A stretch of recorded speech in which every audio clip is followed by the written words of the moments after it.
27 রোজার রাতে সন্তান ফোন দিয়া বলে, বাবা আমি আগামীকাল রওনা দিলে রাত 2টা-3টায় গিয়া ঢাকায় নামবো, আমি সাহারি তোমাদের সঙ্গেই খাবো। মা বসে আছে, মায়ের সন্তানের বাবাও বসে আছে, সন্তান আসবে। রাত্র 2টা-3টা হয়ে গেছে, সাহারির সময় হয়ে গেছে, সন্তানের খবর নাই। শেষ টাইমে মা বাবা সাহারি খেয়ে ফজরের নামাজ পড়ে দরজার মধ্যে অপেক্ষা করতেছে, সন্তানের খবর নাই। 8টা, 9টা, 10টা বেজে গেছে, মায়ের মনটার ভালো লাগে না।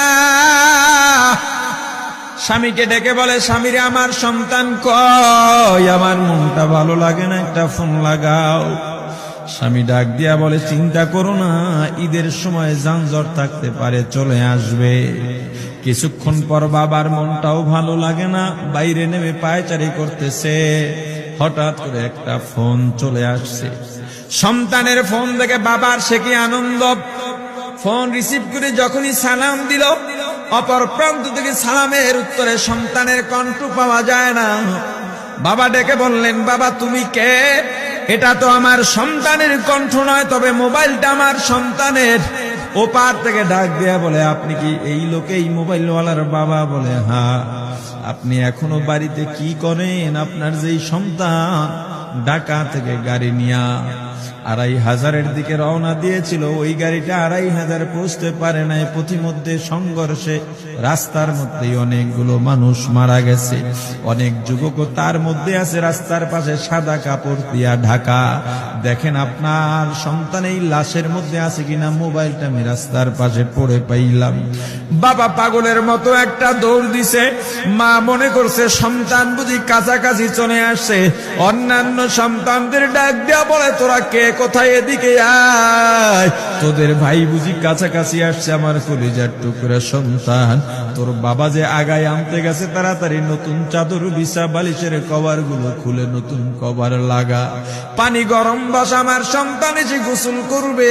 আহারে সবাই ফুলের মেলা, ফুলের তোড়া নিয়ে অপেক্ষা করতেছে। 4টা বছর কলিজার টুকরা বাড়িতে নাই, বিদেশ থেকে আসবে।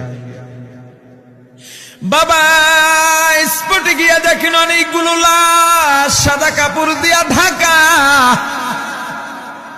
একটা একটা মাথার উপর থেকে কাপড় উঠান আর কৌতূহল বাড়তেছে, কাপড় উঠান আর কৌতূহল বাড়ে। হঠাৎ তাকায় দেখে কলিজার টুকরা সন্তান লাশের মিছিলে শামিল হয়ে গেছে।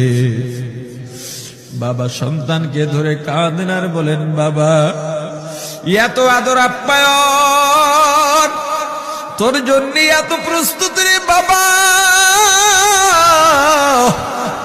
তোর মা তোর পথে বসে আছে রে বাবা, কি জবাব দিব বল? তুই যেদিন রওনা দিয়ে বিদেশ চলে গেলি, তোর মা সারা রাত ঘুমায় নাই, দরজায় গিয়া তোর পথের দিকে তাকা রইছি। কত রাত আমি মা, আমি বাবা দেখলাম তোর মা গভীর রাতে বিছানায় নাই। খুঁজতে খুঁজতে দেখলাম দরজায় গিয়া তোর মা কাঁদে। কত রাত তোর মা তোর জন্য নামাজ পড়তে পত্রে রাত্রটা নির্ঘুম কাটায় দিছে রে বাবা। কত রাত তোর মা তোর জন্য দোয়া করতে করতে নির্ঘুম রাত্র কাটায় দিছে। এই 4 বছরে 8টা ঈদ, ঈদের সময় আমরা নতুন কাপড় কিনছি, নতুন কাপড় পরছি। তোর মায়ের জন্য আমি নতুন শাড়ি এনে খাটের উপরে রাখলাম। ঈদের নামাজ পড়ে এসে দেখি কাপড়টা খাটের উপরেই আছে। তোর মা প্রথম ঘরেও নাই, মাঝের ঘরেও নাই, পেছনের ঘরেও নাই। খুঁজতে খুঁজতে গিয়া দেখি তোর মা কিচেন রুমে আছে। ওই নাস্তা নাড়াইতেছে, দুধ নাড়তেছে, দুধ উতলাইয়া পুইরা যাইতেছে, খবর নাই। আমি তাকায় দেখলাম তোর মায়ের 2 চক্ষু দিয়া টপ টপ করে পানি পড়তেছে। ডাক দিয়া বললাম, ওরে বিবি ঈদের দিনে তুমি কেন কাঁদো? তোমার জন্য শাড়ি আনলাম, সেটাও কেন পরলা না? তোর মা জবাব দিয়া বলছি, স্বামী গো,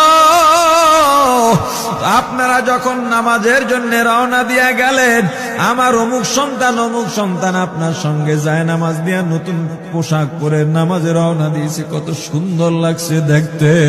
হঠাৎ করে তাকায় দেখলাম আমার কলিজের একটা মানিক আপনাদের সাথে নাই। আমার মনটার ভালো লাগে নাই। আমি ফোন দিলাম আমার মানিকের কাছে।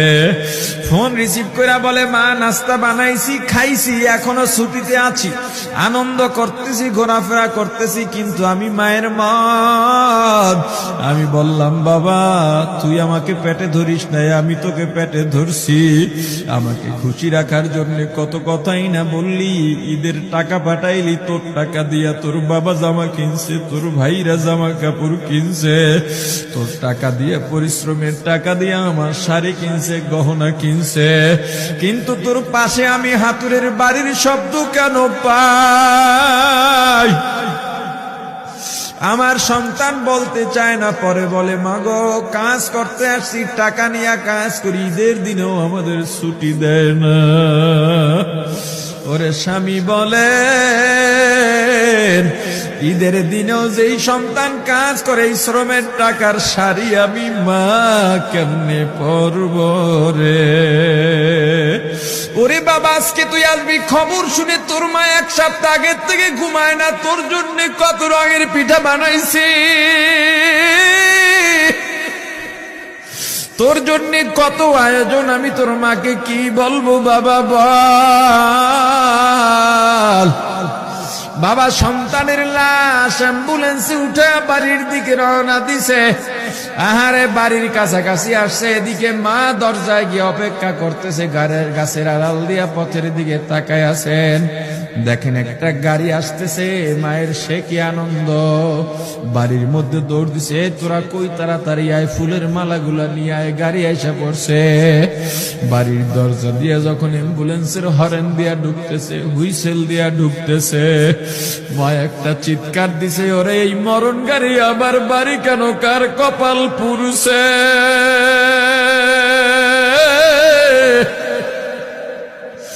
অ্যাম্বুলেন্সের দরজা খুলে তাকায় দেখে কলিজার টুকরা সন্তান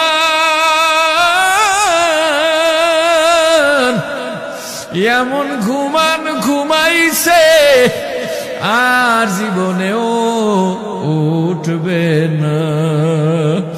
মা কাঁদেন আর বলেন, ওরে বাবা এটা তোর বিছানা নয়, নতুন চাদর বিছাইছি। বোন কান্দে আর বলে, ভাই আরে তোর জন্য ফুলের মালা পরাইছি, ফুলের মালা বানাইছি, একটু মালা পরাবো। মা ডেকে বলেন, রে সন্তান, 4টা বছর আমি তোর মা ডাক শোনার জন্য অপেক্ষা করছি, তোর জন্য গরম পানি করছিলাম, গোসল করবি, সেই গরম পানি যে তোর জীবনের শেষ গোসল হবে বুঝি নাই। ওরে পর্দালের মাগো, আর কোন ভাষায় বুঝাইলে বুঝবারে মা, দুনিয়ার জীবনটা ক্ষণস্থায়ী, এই দুনিয়ায় নাফরমানি করা যাবে না, এই দুনিয়ায় নাফরমানি করা যাবে না, অহংকার দেখাবার কিচ্ছু নাই, এই দুনিয়া ছেড়ে যাওয়া লাগবে। আল্লাহ এত দয়া করছেন, মায়া করছেন, ওই আল্লাহর সঙ্গে নাফরমানি করো না রে ভাই, ওই আল্লাহর নেয়ামতের অশুকরিয়া করো না, আল্লাহর নেয়ামতের শুকরিয়া আদায় করো, দুনিয়ার সব মোহ ত্যাগ করো, দলের মায়া ত্যাগ করো, দুনিয়ার মায়া ত্যাগ করো। এ আওয়ামী লীগ বিএনপি যারা করো, ক্ষমতায় যারা বারবার যাও, ক্ষমতায় তোমার দল গেলেই তুমি দাপট দেখাও, যুবকরে তোর 2টা পা ধরা লাগলেও পা ধরো রে ভাই, এই ক্ষমতা কিচ্ছু না, দাপট কিচ্ছু না, ওই কিয়ামতের ময়দানের নাজাতের চেয়ে বড় দাপট আর কিচ্ছু নাই। আল্লাহ রক্ত দিছেন, আল্লাহ জীবন দিছেন, আল্লাহর এই রক্ত আর জীবন দুনিয়ার কুফরি পুঁজিবাদী, কুফরি গণতন্ত্রের জন্য দিস না, এই রক্ত আল্লাহর জন্য রাখ, এই জীবন আল্লাহর জন্য রাখ। আমার রাসূলের সুন্নাত দিয়া নিজেকে মোড়াইয়া নে, নিজের জীবনটা গড়াইয়া নে। ওই পরকাল হবে তোমার আমার জন্য মহা শান্তির জায়গা।